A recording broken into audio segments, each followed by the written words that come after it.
Now, motorists making insurance claims over the last year have seen a jump in claims for damage from potholes by 40%. What is going on? Have all our roads completely collapsed? Joining me now is founder of Fair Fuel UK, is also Reform UK's London mayoral candidate, Howard Cox. Good morning to you. Of course, Tom Slater from Spectrum Line still in the studio as well. Why have pothole claims gone up by 40% in the last year? Well, when we have a pothole issue, all I can say, it reflects the state of our economy. It's like a third world out there in terms of the quality of our roads at the moment. And it's embarrassing, actually. It is very embarrassing. And the worst thing about it is two things about it. One is the priority. It doesn't seem to be too high on anyone's list at the moment. You know, with 37 million drivers, you know, it's the root of our economy. I've spoken to you many times about this. And the other thing which really frustrates me is he's flipping dangerous. Yeah. You know, especially when there's water in these potholes, and for two-wheel cyclists. I know cyclists don't love me too much. My husband. I'm not a big fan of cycling. My husband cycles to work quite often, and again, I mean, you are basically playing with your life. Absolutely right, and for motorbikes as well. And I think these figures are actually quite understated, because a lot of people aren't bothering. I've actually had a tyre problem with mine that I hit a pothole. I could prove it, but I couldn't be bothered to sort it out and going through the process. Yeah, what's the point? But this is the thing, we see, I mean, look, councils have seen their budgets massively slashed. They've got lots of extra responsibilities now in terms of social care, and we understand that. I mean, frankly, you know, I want my bins collected and the potholes mended and the streetlights to work. Can you don't bother with everything else, all the extra little things, you know? But, you know, you want those important things, old people taking care of the roads and things, but they're not doing it. But it turns out they're actually oftentimes spending more in compensating motorists who sue the council for not mending a pothole that's been notified to them than it would have cost them to have mended the sodding thing in the first place. Well, Julia, you hit the nail on the head. The money is actually, it's perverse. The fact is they're quite prepared to take them on in courts or something and challenge them in terms of appeals and etc., rather than actually repair the bloody things. Yeah, and also, I mean, we're looking at £3,070 is the average cost of a claim, 2,378 the year before. But this, I mean, these are some figures from Admiral, who major insurer, and they recorded 1,324 claims across 2023, so 40% up. Do you think it's just that there is an element also where people are just more aware of this, that they can make this claim? Or is it just that generally the roads have got a lot worse? Well, they have got a lot worse.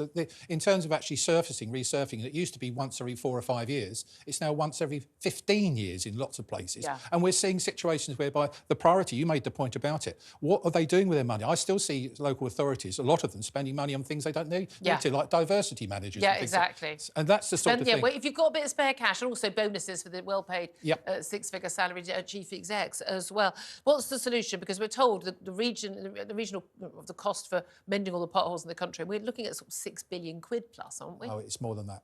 The thing is, the government have got, you know, bite the bullet and put some money into this, because the roads are vital to our economy and also vital to our safety. And it's as simple as that. And you know, do you know what?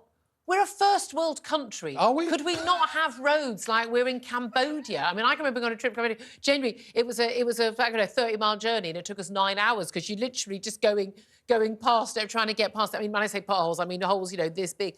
But this is the thing. You know, everyone doesn't need to have to buy a Jeep to drive through our major cities. And it's the major cities, but it's even worse in rural areas. But when I become mayor, I'm not saying if, when I become mayor, I promise you that there would be a priority in terms of the quality of our roads. Well, talking of mayors, although I'd say to you at that point, well, what else are you going to cut? You're not going to be giving home help to little old ladies 90 years old living miles from their family. No, because you're going to have a choice. There's going to be a common sense approach to actually doing the priorities. But you won't have any more money.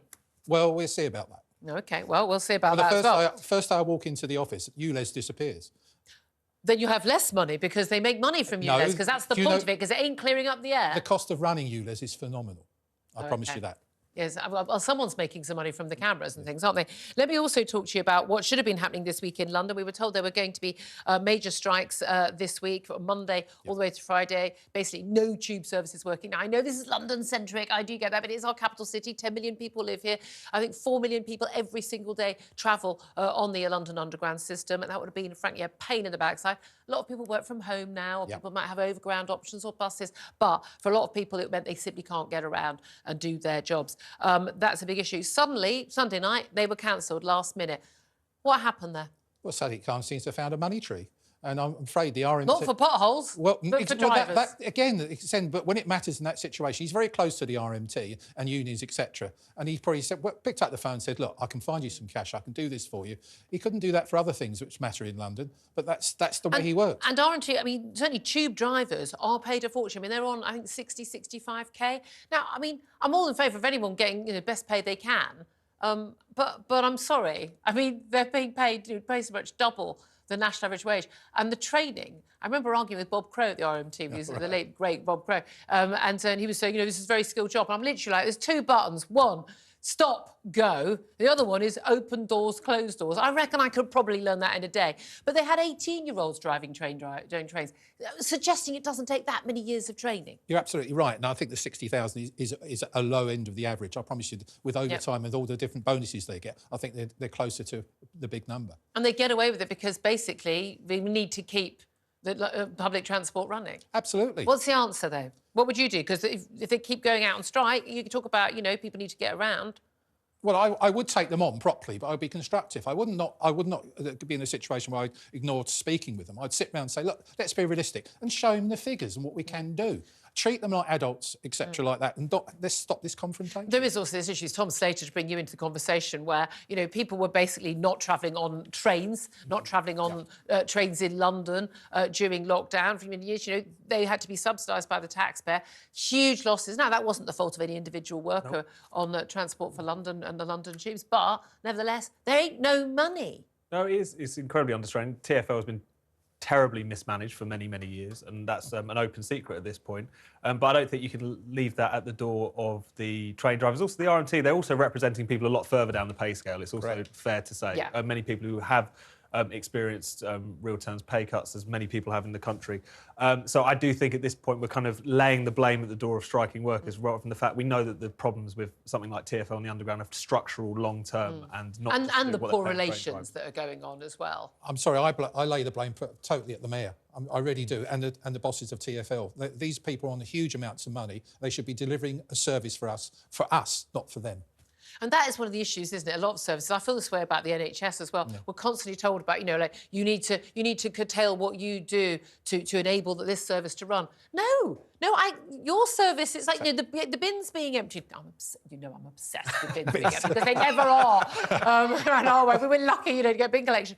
It is that thing where it's like you do. We pay your wages to do this service for us. Yes, always be respectful and grateful for the service, but these things should be geared around the user and not the people in charge or the people carrying out the service. As you know, I'm not a politician, I'm a campaigner, but I've dipped my toe now into the mayoral campaign and I'm becoming a politician. I thought you said you were going to be the mayor. You've been very... That's May. I am going to be the mayor. As you told me, May the 3rd, you're the mayor. Well, I hope so. You'll be the first one to interview me there as well. How about that? That's a promise. No, simply, we've got to be sensible about this. And I am passionate about working to getting London to a better place, more prosperity and safer. And of course, again, we talk about being London-centric, but also, crucially, London is the driving economic force in this country. London does well, the country does well. Well, ULEZ has taken £1 billion off its GDP. Not many people know that. Yeah, that's a very good point. Howard Cox, pleasure to have your company as always. He is, of course, the founder of Fairfield UK and also Reform UK's London mayoral candidate. We'll be hearing a lot more from him, I'm sure.